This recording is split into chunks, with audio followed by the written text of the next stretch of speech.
গঠিত হয়েছে অন্তর্বর্তী সরকার।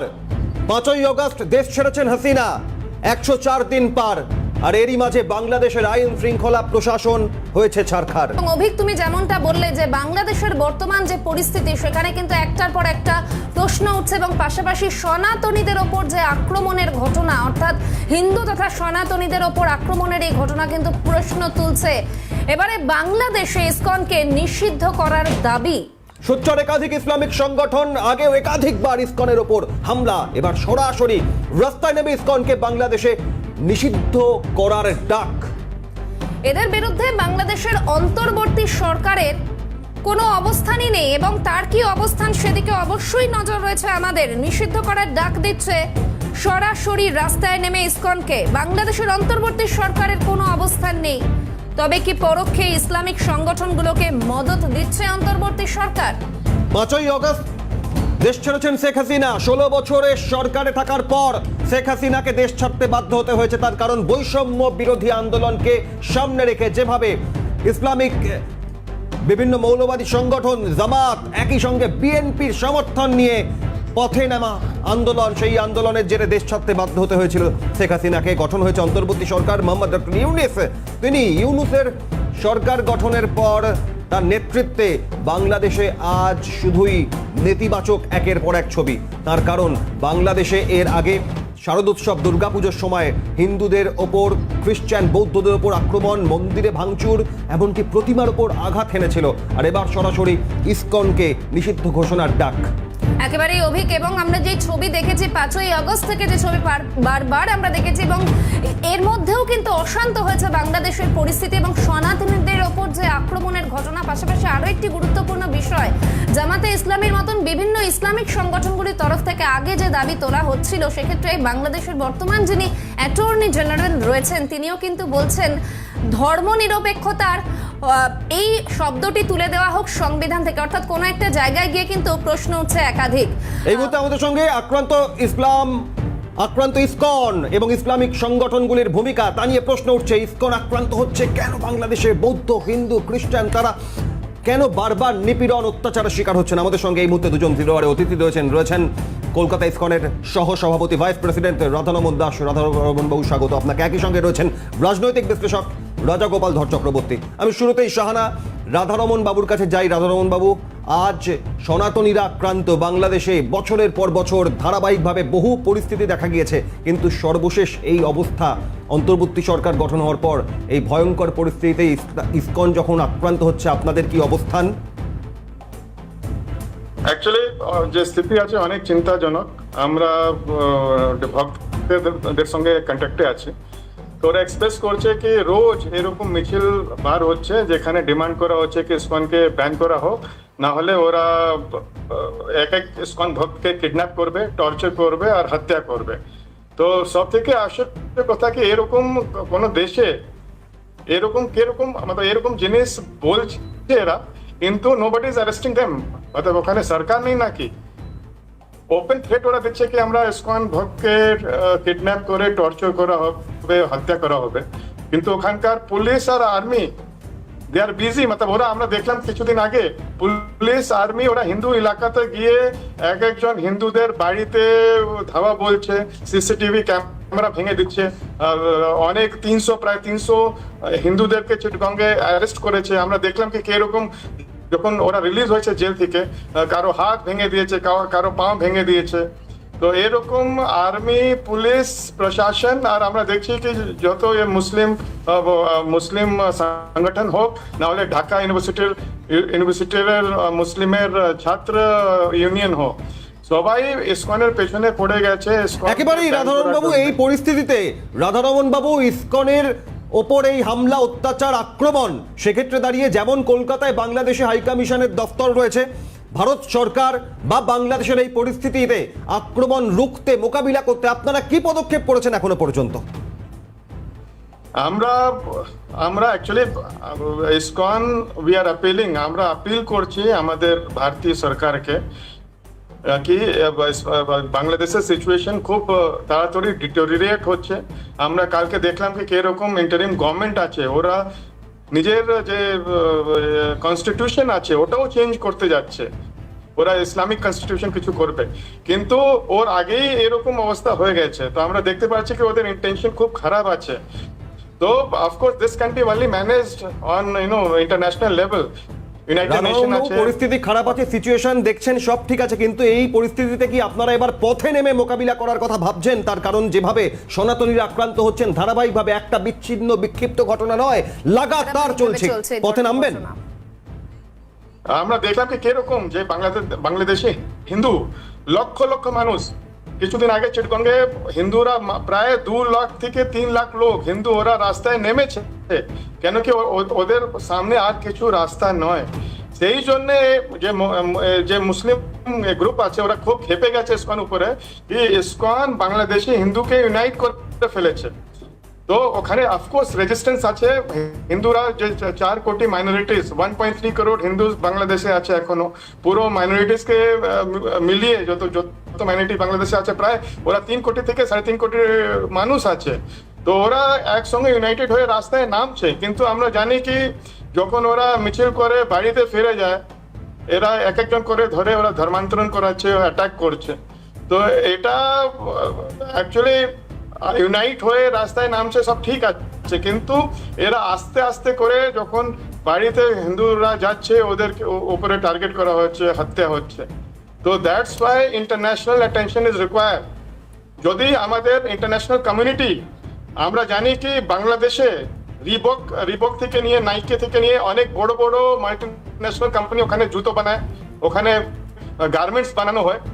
তো যদি ইন্টারন্যাশনাল কমিউনিটি খালি একদিন এটা অ্যানাউন্স করে দেয় কি কেন কি বাংলাদেশে এরকম হনন হচ্ছে, হিন্দুদের যে মাইনরিটিস আছে ওর বিরুদ্ধে হনন হচ্ছে, আমরা বাংলাদেশ থেকে বিজনেস করবো না, যত মৌলবাদী আছে ওরা রাস্তায় একদম ঠিক লাইনে চলে আসবে।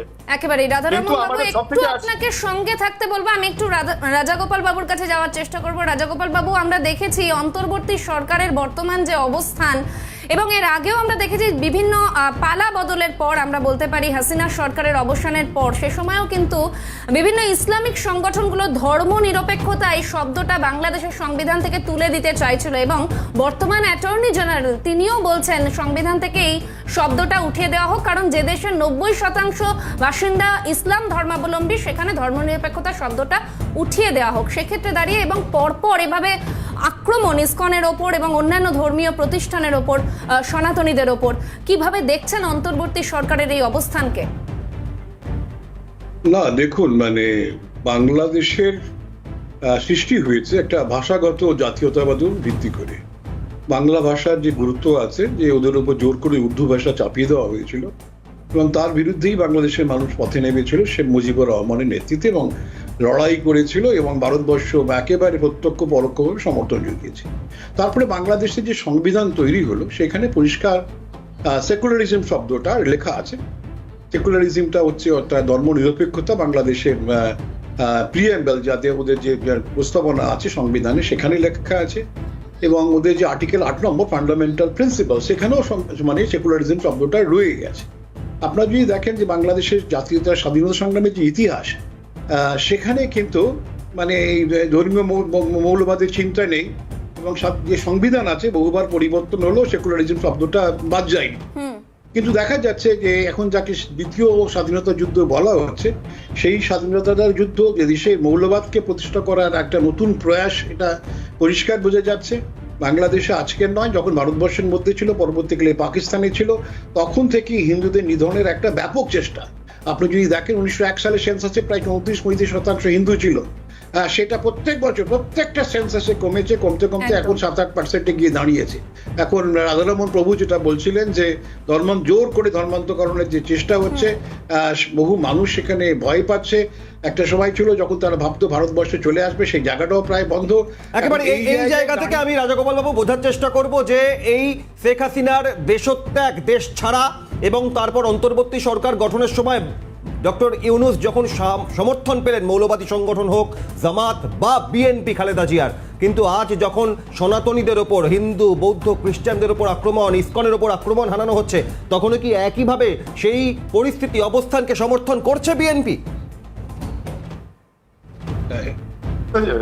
জানি না, মতলব ওদের কি পার্টি এটা আছে, কিন্তু সব থেকে আশ্চর্য হচ্ছে কি ঢাকা ইউনিভার্সিটির স্টুডেন্টরা তারপরে আমরা দেখলাম কি একটা খুব প্রমিনেন্ট যে বাংলাদেশে বাংলা ডেলি আছে ওর জার্নালিস্ট ওরা এরকম কথা বলছে কি ইসকনকে ব্যান করা দেওয়া উচিত। যারা মৌলবাদী ওরা বলে ওরা তো আছেই, কিন্তু যখন normal Muslim student they are also behind, মানে ইসকনকে ব্যান করার জন্য ওরা এরকম র্যালি করছে আর বলছে কি আমরা ইসকনকে একেবারে এই চেষ্টা বলবো না, এটা অপচেষ্টা। এই অপচেষ্টা রোখার জন্য কি করণীয় সেদিকে নজর থাকবে। তবে আমি রাজগোপাল বাবুর কাছে একটা বিষয় বোঝার চেষ্টা করি। রাজগোপাল বাবু, দীপাবলি আলোর উৎসবের সময় ডোনাল্ড ট্রাম্প নির্বাচনের পূর্ববর্তী সময় বলেছিলেন যে বিশ্বব্যাপী মূলত বাংলাদেশকে চিহ্নিত করে বলেছিলেন যেভাবে সংখ্যালঘু হিন্দু বৌদ্ধ খ্রিস্টানদের উপর হামলা আক্রমণ নির্যাতন হচ্ছে তা আমি হতে দিতাম না আমি থাকলে, এবং আমি আসলে কি পদক্ষেপ করব তারও একটা ইঙ্গিত দিয়েছিলেন। ডোনাল্ড ট্রাম্পের ক্ষমতায় আসার পর এই পরিস্থিতি রোখার জন্য কোনো ভূমিকা হতে পারে আমেরিকার তরফ থেকে বা ভারতের তরফ থেকে? দেখুন, মানে ডোনাল্ড ট্রাম্প একেবারে সুনির্দিষ্টভাবে জানিয়ে দিয়েছেন যারা হিন্দুদের উপর অত্যাচার করছে তারা সঠিক কাজ করছে না, এবং ডেমোক্র্যাট গভর্নমেন্ট জো এবং কমলার গভর্নমেন্ট তাদেরকে সমর্থন করছে, তারা পারছে না, আমি এসে দেখিয়ে দেবো। এবং সবচেয়ে বড় কথা, উনি যাকে ন্যাশনাল ইন্টেলিজেন্সের প্রধান করে নিয়ে এসেছেন, তুলসী গাবার্ড, এই তুলসী গাবার্ড হচ্ছেন একজন, তার মা ইসকনের সদস্য, তিনিও ইসকনের ভক্ত, তিনি হিন্দু কিন্তু ভারতীয় নন, তিনি ওয়েস্টার্ন সামোয়া প্যাসিফিক আইল্যান্ডে তার জন্ম। তিনি দীর্ঘদিন ধরে ডেমোক্র্যাট যখনও ছিলেন, উনি 22 সালে রিপাবলিকে জয়েন করেছেন, একদা ডেমোক্র্যাট থাকাকালীনই তিনি পরিষ্কার বলে দিয়েছেন বাংলাদেশে হিন্দুদের যেভাবে নিধন হচ্ছে সারা বিশ্বের এগিয়ে আসা উচিত। এখন ন্যাশনাল ইন্টেলিজেন্সের হেড হিসেবে এই তুলসী গাবার্ডকে নিয়ে আসা হয়েছে। এখন তুলসী বা গাবার্ড যেভাবে এতদিন বক্তব্য রেখেছিলেন আমার মনে হয় কিন্তু, এবং ন্যাশনাল সিকিউরিটি অ্যাডভাইজারও যিনি এসেছেন, এরা অত্যন্ত কঠিন মানে পদার্থের মানুষ। এবং দেখুন, ইসকন ভেবে রাখতে হবে, আমি সবচেয়ে ভাষা জাতীয়তাবাদের কথা বললাম, ইসকনের প্রতিষ্ঠাতা হচ্ছেন একজন বাংলাভাষী মানুষ। হ্যাঁ, তিনি বাংলায় জন্মগ্রহণ করেছিলেন, বাংলা ভাষায় কথা বলতেন, তার অধিকাংশ পুস্তক বাংলা ভাষায় লেখা। এবং যারা যে জাতীয়তাবোধ বাংলা ভাষার ভিত্তি করে করেছে, এই বাঙালি প্রতিষ্ঠিত একটা সংগঠন, সারা বিশ্বে আজকে সেই সংগঠন ছড়িয়ে আছে। সেই সংগঠন কোনোদিন রাজনীতি করেনি, কোথাও রাজনীতি করেনি। এমনকি তাসলিমা নাসরিনও বলছে যে ইসকন তো সারা বিশ্বে আছে, সারা পৃথিবীর মানুষ সেখানে শান্তির জন্য ইসকনের কাছে যায়। বাংলাদেশের কি হলো? বোঝাই যাচ্ছে যে আর্ত নিপীড়িত মানুষদের তারা সাহায্য করেছে। যখন দেখা গেছে এই সমস্ত মানুষগুলো অসহায় মানুষ, হিন্দুরা চারিদিকে আক্রান্ত, ইসকন তাদের থাকতে দিয়েছে, খাবার দাবার দিয়েছে, এইটাই হচ্ছে তাদের অপরাধ। সুতরাং ইসকনের বিরুদ্ধে তাদের অভিযোগ হচ্ছে এই সংগঠনকে যদি ছড়িয়ে দেওয়া হয়, ব্যান করে দেওয়া হয়, তাহলে হিন্দুদের আর বিন্দু মাত্র প্রোটেকশন পাওয়ার জায়গা থাকবে না। কিন্তু ভুল করছে। 20 জানুয়ারি ডোনাল্ড ট্রাম্প শপথ নেবেন, আমরা দেখবো তুলসী গাবার্ড বা আরো যারা আছেন, যা হিন্দুদের রক্ষাকর্তা হিসেবে যারা এতদিন বলে এসেছেন, আমরা দেখব তারা কি শপথ হয়। একই দিকে ভারতবর্ষ নীরব থাকলে চলবে না, ভারতবর্ষকেও একটা ভূমিকা নিতে হবে, কারণ পৃথিবীর অন্যতম হিন্দু রাষ্ট্র হচ্ছে ভারতবর্ষ। হিন্দুরা যদি বিপন্নগ্রস্ত হয়, ভারত ছাড়া কোথাও পথ নাই। আমাদের দেশে সিএএ আইন যেটা তৈরি হয়েছে, সেটার মুখ্য বক্তব্য হচ্ছে যারা হিন্দু আক্রান্ত আমাদের প্রতিবেশীদের মধ্যে, তাদের ভারতবর্ষ একমাত্র আশ্রয়স্থল। কিন্তু তার একটা সীমারেখা করে দেওয়া হয়েছে। এর আগে যারা এসেছে, এখন যারা নতুন করে আসছে সিএ অনুযায়ী, তারা তো আর ঢুকতে পারবে না। কিন্তু তাদের যে বিপন্নতা, তাদেরকে সেই ব্যাপারে ভারত সরকারের এগিয়ে আসা অত্যন্ত কর্তব্য। বারে বারে সেখানকার সরকারকে বলা উচিত যে আমরা কিন্তু নজর রাখছি, আমরা কিন্তু অত্যন্ত অত্যন্ত অত্যন্ত আমরা ক্রুদ্ধ হচ্ছি তোমাদের এই আচরণে, তোমাদের অপদার্থতা। অর্থাৎ একটা মেসেজ পাঠানোর সময় কিন্তু এই মুহূর্তে এসে গেছে, এবং যেই পরিস্থিতি বর্তমানে তৈরি হয়েছে সেখানে কিন্তু এই বার্তা দেওয়াটা অত্যন্ত জরুরি হয়ে পড়েছে। বাংলাদেশের পরিস্থিতি উদ্বেগজনক, অন্তর্বর্তী সরকারের অবস্থান নিয়ে প্রশ্ন উঠছে ক্রমশ। একের পর এক ঘটনা, শারদোৎসব, দুর্গাপুজোর সময় মন্দির থেকে শুরু করে প্রতিমার উপর হামলা আক্রমণ, সনাতনীরা, হিন্দু বৌদ্ধ খ্রিস্টান তারা পথে নামছেন, কিন্তু তারপরেও তাদের এক প্রকার পথে বসিয়ে দেওয়ার চেষ্টা করা হচ্ছে, তাদের এক প্রকার নিষিদ্ধ ঘোষণা করার ডাক দেওয়া হচ্ছে। এখান থেকে আজ আক্রান্ত ইসকন। কথা বলছি আমরা, রাধারমন দাস রয়েছেন কলকাতা ইসকনের সহসভাপতি। রাধারমন বাবু, ভারত সরকারের কাছে নির্দিষ্ট কি আর্জি আপনারা রাখবেন? কলকাতায় বাংলাদেশের হাই কমিশনের দফতর, সেখানে কি আর্জি রাখবেন? আপনারা পথে নেমে এই পরিস্থিতি মোকাবিলা করার কথা কি ভাবছেন এখনো পর্যন্ত? সর্বশেষ আমরা মাননীয় প্রধানমন্ত্রীকে ওনার অ্যাটেনশন আমরা ট্যাগ করেছি কি যে situation is like SOS situation আছে বাংলাদেশে।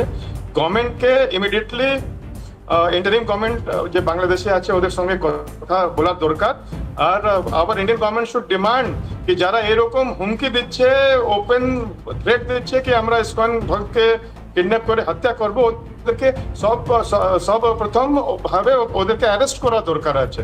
ওয়ান্স দে আর অ্যারেস্টেড, ল বলে কিছু নেই বাংলাদেশে। আমরা দেখছি কি লাস্ট 10 দিন থেকে এরকম ওরা থ্রেট দিয়ে যাচ্ছে, অ্যান্ড পুলিশ আর্মি ওখানকার কিছু অ্যাকশন নিচ্ছে না। সেই জন্য আমাদের প্রথম ডিমান্ড হচ্ছে কি যে এরকম রাস্তায় নেমে এরকম ওপেন থ্রেট দিচ্ছে ওদেরকে ইমিডিয়েটলি অ্যারেস্ট করা হোক। 2019, 20 বা 22, 23-এও আমরা দেখেছি হিন্দুদের ওপর, সনাতনীদের ওপর আক্রমণ নানাভাবে ঘটেছে, প্রতিমা ভাঙচুর থেকে মন্দিরের ওপর হামলা। কিন্তু এই অন্তর্বর্তী সরকারের যে টেনিয়ারটা, যে মেয়াদটা এখনো পর্যন্ত কয়েক মাস, এটা কি সব থেকে ভয়াবহ অভিজ্ঞতা আপনাদের? 2021 সালেও স্থিতি খুব ভয়ঙ্কর ছিল, কিন্তু এখন যেটা হচ্ছে এটা এরকম মনে হচ্ছে কি ইভেন যে ইন্টারিম গভর্নমেন্ট আছে ওরা মুসলিম কট্টরপন্থীদের সঙ্গে মিলে ওরা অলরেডি আমরা জানি কি 30% থেকে হিন্দু পপুলেশন 7%-এ দাঁড়িয়ে গেছে, কিন্তু এরা চেষ্টা করছে কি যত তাড়াতাড়ি একটাও হিন্দু, একটাও মাইনরিটি বাংলাদেশের ধরতির উপরে থাকে না। যেরকম আজকে যেটা ভিডিওটা আমি শেয়ার করলাম, ওরা ওয়ার্ড যেটা ইউজ করছে, ওরা বলছে কি আমরা একটা ইয়াজ্ঞ করব যেখানে যত ইসকন ভক্ত আছে ওদেরকে আমরা মেরে ফেলবো, কেন কি আমরা বাংলাদেশের পবিত্র ধরতিতে ইসকনের ভক্ত থাকলে এটা অপবিত্র হয়ে যাবে, সেই জন্য ওরা শেষ করতে চেয়েছে। তো এরকম তো এরা ওয়ার্ড ইউজ করছে। একেবারে রাধারমন বাবু একটু সঙ্গে থাকতে বলবো, আমি রাজাগোপাল বাবুর কাছে যাওয়ার চেষ্টা করব। রাজাগোপাল বাবু, যে পরিস্থিতি বর্তমানে উদ্ভূত হয়েছে, আমরা দেখেছি বিশ্ব মানচিত্রেও কিন্তু একটা পালা বদল এসেছে। ডোনাল্ড ট্রাম্প তিনি এসেছেন মার্কিন প্রেসিডেন্টের পদে, এবং আমরা জানি প্রধানমন্ত্রী নরেন্দ্র মোদী এবং ডোনাল্ড ট্রাম্প তাদের সম্পর্কে পাশাপাশি দেখেছি আমরা ইউনুসও কিন্তু কনগ্রাচুলেট করেছেন ডোনাল্ড ট্রাম্পকে, যেটা দেখতে ভালো লাগলেও আদতে কি সেটাও সম্পর্কে গোটা বিশ্বের মানুষ জানেন। এই পরিস্থিতিতে বাংলাদেশে উদ্ভূত পরিস্থিতি মোকাবিলায় কি পদক্ষেপ কিভাবে নেওয়া সম্ভব? না দেখুন, ডোনাল্ড ট্রাম্পকে উনি জানিয়েছেন যে কংগ্রাচুলেশন জানিয়েছেন আমাদের বাংলাদেশের যিনি ইন্টারিম গভর্নমেন্টের মেন অ্যাডভাইজার। কিন্তু ডোনাল্ড ট্রাম্প জানে 1916 সালের নির্বাচনে কি হয়েছিল। ক্লিন্টন ফাউন্ডেশনকে উনি গ্রামীণ ইউএসএ বা গ্রামীণ ব্যাংকের তরফ থেকে কত টাকা দিয়েছিলেন, সে সবই জানেন। এবং ডোনাল্ড ট্রাম্পও বলেছিলেন এই কোন সেই ক্ষুদ্র ব্যাংকের লোক। হ্যাঁ, সুতরাং উনি বলেননি, নিঃসন্দেহে উনি বলেননি। উনি আমরা দেখবো যে ব্যাপারটা হচ্ছে যে উনি ভুলতে চান না। এইটাই খুব কম পলিটিশিয়ানস আছেন যারা বলেন না। উনি একমাত্র লোক যিনি ভুলতে চান না এবং একেবারে আদায় করে ছাড়েন। এখন ভারত সরকারকেও দেখাতে হবে, দেখুন শুধুমাত্র যে আমি টুইটার চ্যানেলে কিছু বললাম, এক্স চ্যানেলে কিছু লিখলাম, এর বাইরেও হচ্ছে কি নিষেধাজ্ঞা, বাণিজ্যের নিষেধাজ্ঞা। বাংলাদেশে আমরা যতদিন তারা মানবাধিকার লঙ্ঘন থেকে বন্ধ হচ্ছে, হিন্দুদের অত্যাচার বন্ধ করছে, ততদিন ভারতের সঙ্গে তাদের এই বাণিজ্য আমরা করতে দেবো না। প্রয়োজন হলে আমাদের যে বিদ্যুৎ যেটা যাচ্ছে আদানি প্রজেক্টের মাধ্যম দিয়ে, সেটাও যদি বন্ধ করে দেওয়া যায়, অ্যাকশন আপনাকে নিতেই হবে। আপনি যদি চুপচাপ আমি থাকবো, বাংলাদেশ শুধরেই যাবে, আমাদের প্রতিবেশী দেশ 4000 কিলোমিটার আমার বর্ডার আছে বলেই আমি সবচেয়ে চীন সেখানে যে কোনো সময় ঢুকে পড়বে বলেই যা খুশি করবো, এই যে আমাদের যে প্রশ্রয় দেবার যে এটা রয়েছে সেটা ঠিক নয়। ভারত সরকারকে কঠিন ব্যবস্থা নিতে হবে। প্রয়োজন হলে বন্ধ করে দাও ওদের হেলথ ট্যুরিজম, ওদের যারা আসছে আমাদের দেশে চিকিৎসার জন্য আসবে, একটা ব্যবস্থা দেওয়া হবে না। এই যদি কঠোর ব্যবস্থা নিতে হবে যদি আমরা সেখানকার হিন্দুদের রক্ষা করতে চাই। আর ভারত সরকার ক্ষেত্রে এই কঠোর ব্যবস্থার প্রেক্ষিতে এটা বোঝার চেষ্টা করবো যে এই অন্তর্বর্তী সরকার যে পক্ষের সমর্থন নিয়ে মোহাম্মদ ইউনুস তৈরি করেছেন, তাদের ওপর কি ইউনুসের নিয়ন্ত্রণ ক্রমশ আলগা হচ্ছে? মৌলবাদী সংগঠন জামাত বা বিএনপি একত্রিত হয়ে যে সিদ্ধান্ত নিয়েছিলেন, সেখান থেকে দাঁড়িয়ে তারা কি এখন নিজেদের মধ্যেই একটা দ্বিমত বা বৈষম্যের জায়গায় রয়েছে? রাজাগোপাল বাবু, আচ্ছা দেখুন, ব্যাপারটা হচ্ছে যে ওনারা এসেছেন, যারা উপদেষ্টা তারা এসেছেন কোনো নির্বাচনের ভিত্তি করে নয়। তারা এসেছেন, আর্মি তাদের বসিয়েছে, তাদের একটা কিছু লোকের ভালো ভাবমূর্তি আছে, আর্মি সেটাকে কাজে লাগাবার জন্য তাদের বসিয়েছে। সুতরাং এবং লক্ষ্য বোঝা যাচ্ছে এর পেছনে রয়েছে যারা সেকেন্ড স্বাধীনতা বিপ্লব বলা হচ্ছে, তার পেছনে পুরো জামাত রয়েছে এবং জামাতের লক্ষ্য হচ্ছে সেখানে ধর্মীয় মানে পোলারাইজেশন, পুরোপুরি রিলিজিয়াস ক্লিনজিং, একেবারে সমস্ত হিন্দুদের বা বৌদ্ধদের সব থেকে সরিয়ে দাও। এই যে যাদের যে গেম প্ল্যান, সেই গেম প্ল্যানটাকেই করার জন্যই মোহাম্মদ ইউনূস সেখানে উনি বসেছেন বলে আমাদের ধারণা। তার উপদেষ্টারাও একই কাজ করছে। সুতরাং তাদের কন্ট্রোল করার কি আছে, এটাই তো তারা চাইছে, যেটা চাইছে সেটাই তো হচ্ছে, দেশকে কন্ট্রোল করার। আজকে বাংলাদেশের অর্থনীতি যে জায়গায় যাচ্ছে না, কিন্তু আপনি যখন বলছেন এটা চাইছে, যখন বিএনপি রীতিমতো সোচ্চার হয়েছে যে অন্তর্বর্তী সরকার তারা নির্বাচন চাইছে না, ইউনূস নির্বাচন চাইছেন না, ক্ষমতার লোভে আঁকড়ে ধরে থাকতে চাইছেন, সেখানে দাঁড়িয়ে নিশ্চিতভাবে বিএনপির সঙ্গে তার দূরত্ব তৈরি হচ্ছে। দেখুন, বিএনপিকে এই মুহূর্তে যদি নির্বাচন হয়, খুব সহজ ব্যাপারটা, এই মুহূর্তে যদি নির্বাচন হয়, আওয়ামী লীগের কোনো সংগঠন সেভাবে টিকে নেই, মারধর খাচ্ছে, একেবারে সব বিপর্যস্ত। নির্বাচন হলে বিএনপির সর্বোচ্চ সংগঠন মোটামুটি আছে, জামাতকে নিয়ে হোক, কারুকে নিয়ে হোক, ও জানে যে এই মুহূর্তে নির্বাচন হলে আমি ক্ষমতায় আসবো। বিএনপি ধান্দা ওইটুকু যে এই মুহূর্তে নির্বাচন হওয়াটা দরকার। সুতরাং কিন্তু বিএনপি যে এই যে সরকারের বিরোধিতা করবে, যে কেয়ারটেকার গভর্নমেন্টের বিরোধিতা করবে, সেই জায়গায় তারা নেই। তারা চাইছে নিজেদের স্বার্থে নির্বাচন চাইছে, গণতন্ত্রের স্বার্থে নয়। এটা আমাদের খেয়াল রাখতে হবে। সুতরাং গণতন্ত্র যদি আপনাকে প্রতিষ্ঠিত করতে হয়, ডেমোক্রেটিক ইনস্টিটিউশনস, ডেমোক্রেটিক ভ্যালুস, এবং শেখ হাসিনাকে সে দেশে ফিরিয়ে আনতে হবে সম্মানের সঙ্গে, এবং সেটা তো পরিস্থিতি এই মুহূর্তে নেই। সুতরাং এই মুহূর্তে নির্বাচন করা আর প্রহসন একই ব্যাপার। সুতরাং যারা বলছে নির্বাচন করলে সব মিটে যাবে, তারা গ্রাউন্ড দেখছেন তো, আপনাদের ছবি যেটা দেখাচ্ছে, এখানে কি নির্বাচন হবে? একেবারে রাজাগোপাল বাবু একটু সঙ্গে থাকতে বলবো। আমি রাধারমণ বাবুর কাছে যাব। রাধারমণ বাবু, কি মনে হচ্ছে তাহলে বাংলাদেশে স্থায়ী সরকার না আসা পর্যন্ত কি এই পরিস্থিতি চেঞ্জ হবে না? আমার মনে হচ্ছে না কি স্থায়ী সরকার আসলে, নাহলে ইন্টারিম সরকার যেটা আছে, কিছু পরিস্থিতি চেঞ্জ হবে। অ্যাকচুয়ালি লাস্ট আমরা বাংলাদেশে যদি ইতিহাস তুলে দেখি, লাস্ট 70-80 ইয়ার্স আমরা তুলে দেখি, বাংলাদেশ মাইনরিটির জন্য একদমই ভালো ছিল না। আমরা দেখি কি 2001-এ অনেকবার, প্রত্যেক বছরেই অনেক লোককে মারা হয়। কিন্তু কারেন্টলি মানে এখন যেরকম এরা হাতিয়ার সাইকেলটা শুরু করেছে, এটা মনে হচ্ছে কি এরা 7% যে রিমেনিং হিন্দু আছে ওদেরকে একদম মধ্যেই এরা মার্ডার করে, কনভার্ট করে শেষ করার এদের প্ল্যান আছে। তো আমরা খুব আশা করি না, কিন্তু ইফ ইন্টারন্যাশনাল কমিউনিটি যেরকম যদি স্যাংশন করে, ট্রেড স্যাংশন করে, অনেক কিছু করা যায়, তখন এরা যারা মৌলবাদী লোক আছে এরা লাইনে আসবে। যখন এরা খেতে পাবে না, তখন দে উইল আন্ডারস্ট্যান্ড কি ওদেরকে চেঞ্জ করতে হবে নিজেকে। বেশ, রাধারমণ বাবু একটু সঙ্গে থাকতে বলবো। আমি রাজাগোপাল বাবুর কাছে খুব সংক্ষেপে জানতে চাইবো, যেই পরিস্থিতি আমরা দেখছি বর্তমানে, ইউনূস সরকার তিনি দেশের মানুষকে যেই আশা স্বপ্ন দেখিয়েছিলেন, এবং বর্তমানে যা দেশের পরিস্থিতি রাজনৈতিক, সামাজিক, অর্থনৈতিক, তিনি কি দিবা স্বপ্ন দেখিয়েছিলেন বলে মনে হচ্ছে? না, দেখুন, ওনার কাজ হচ্ছে সেকেন্ড রেভলিউশন, যেটা সেকেন্ড স্বাধীনতা সংগ্রাম, সেটাই প্রতিষ্ঠিত করা। সেকেন্ড স্বাধীনতা সংগ্রাম বোঝা গেছে, এখন আর কিছুই নয়, মুসলিম ধর্ম মৌলবাদকে প্রতিষ্ঠিত করা। সেটাই উনি করেছেন, সেটাই ওনার স্বপ্ন ছিল। এতে বাংলাদেশের অর্থনীতি জলাঞ্জলি যাক তার কিছু যায় আসে না। বাংলাদেশের প্রধান যে জীবিকা সেটা ছিল রেডিমেড গার্মেন্টস, আর এক্সপোর্টের 80% সেখান থেকে রেডিমেড গার্মেন্টস থেকে আসে। আপনি যদি খোঁজ নেন দেখবেন সে অধিকাংশ রেডিমেড গার্মেন্টস তারা কাজ করতে পারছে না, এবং কন্ট্রাক্টগুলো অন্য দেশে চলে যাচ্ছে। এবং বুঝতেই পারছেন, আপনি যদি ঠিক মতন এই পরিস্থিতির পরিপ্রেক্ষিতে আমাদের নজর থাকবে। অনেক ধন্যবাদ রাজাগোপাল ধর চক্রবর্তী এবং রাধারমণ দাস, আমাদের সঙ্গে দুই অতিথি ছিলেন জিরো আওয়ারে। শাহানা, এই পরিস্থিতির পরিপ্রেক্ষিতে সেই 5ই আগস্টের আগে থেকে বৈষম্য বিরোধী আন্দোলন, আর আজ 15ই নভেম্বরে দাঁড়িয়ে বলতে হবে আক্রান্ত সনাতনীরা, হচ্ছে ইসকনের ওপর হামলা, কিভাবে হয় এই পরিস্থিতি মোকাবিলা, নজর থাকবে সেদিকেই।